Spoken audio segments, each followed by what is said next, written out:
Futures and options on futures trading involve substantial risk and is not a suitable investment for all types of investors. Past results are not necessarily indicative of future results. When I use the word I in this video, it refers to what I teach in my charting course or what I author in my twice daily oral and written updates. Prices shown on charts and quote boards are in real time and take into account all known activity up to this point in time.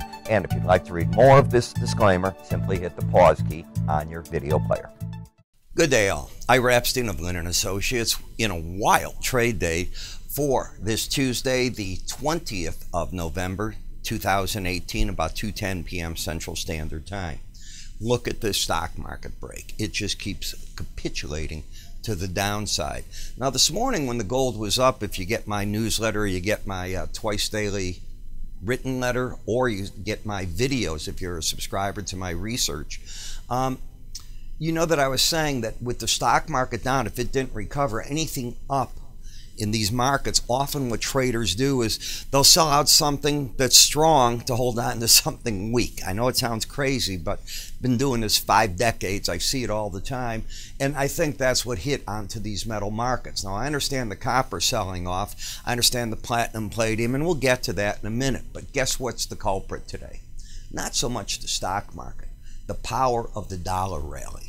I mean, it's a monster in its size. And look at how you're taking the euro back to the 113.80 level, the pound to 128. I can go on and on. You're not getting that scared buying in the Japanese yen, or for that matter, much in the bonds and the notes. Interesting.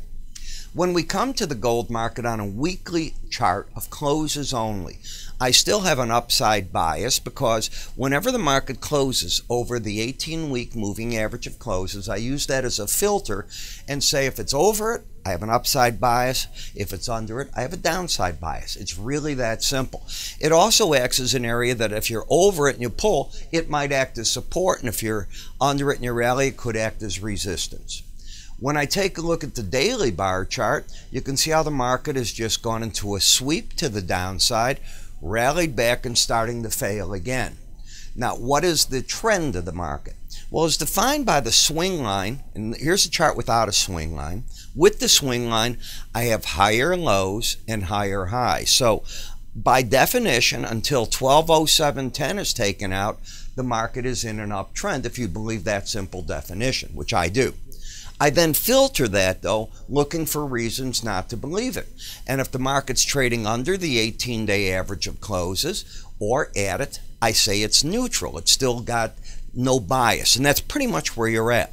You have two support levels. You've got the 18-day average at 1222, and you have 1219.30, the 100-day average. I already know the market's closed.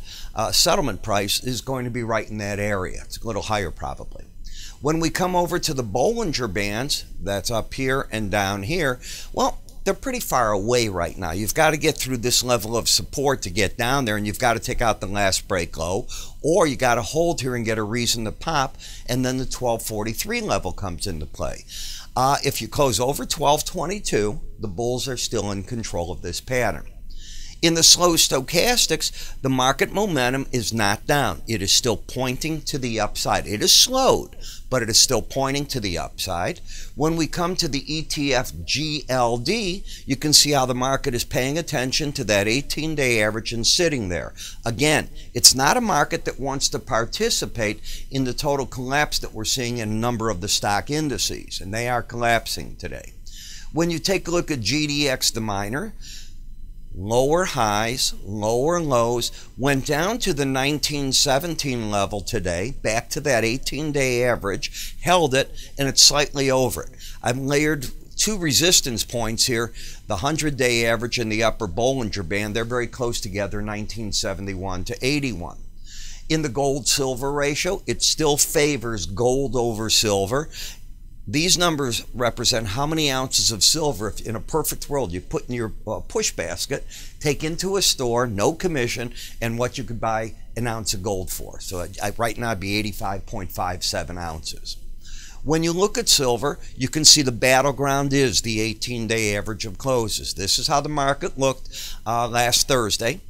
Then you started your rally on Friday. The 18-day average is the resistance point. You can see it playing out right there. Now you have an outside day down. If today's high were taken out on Wednesday or Friday, remember we're not open Thursday, I would label this a bear trap and not be surprised to see the market make a run, a big one. I'd have in my sight here. If it doesn't do that, you've still got then the downtrend, lower highs, lower lows. What number do you think the bears are going to try to defend? I would guess the 18-day average and not let it get over that high. In the copper market, you got up finally. Let me just show you this. This is Friday. This is yesterday. Upper Bollinger Band, theoretical resistance, because if you hit it, you trade within that band 95% of the time. Market hits it, falls all the way back down to the 100-day average where the market is trying to find some support at the 275.40 level. You take a look at it and look at the 100-day average. That's what it's trying to get done. What is the pattern here? Well, I've got a lower low and a higher high. I don't have one. I have a market that just had a big vertical price rise where the air got sucked out of it today. In the platinum market, you're back in a downtrend with lower highs, lower lows. What would end that is taking out yesterday's high of 862.40. Then you could end up with a pattern of higher lows, higher highs. Therefore, the bears will most likely want to defend the 857 level. The momentum of the market is down, the bias is down, and the trend is down, and that 862.40 is a key number now. In the palladium market, and by the way, next week I'll be leaving all these December contracts and moving to the next month. But right now the proper thing, because this is where the volume is, are the DISAs. You've got a lower low, higher high. You ran out of your momentum at the upper Bollinger Band in an overbought condition. We're getting a bit of a correction. Support's back at 1103.76 with resistance at 1155 in this market. And now we get to the dollar index, which is the culprit today because traders are buying that as the safe haven. So while the market's been in a downtrend, it found its footing this morning back over the 18-day average. Momentum turned flat on you today as well. It had been, if I come back here, pointing down. I think you can see that. The question was, would you get the power to move to the lower Bollinger Band, or was it going to challenge the 18-day average first? It decided to put on a reversal.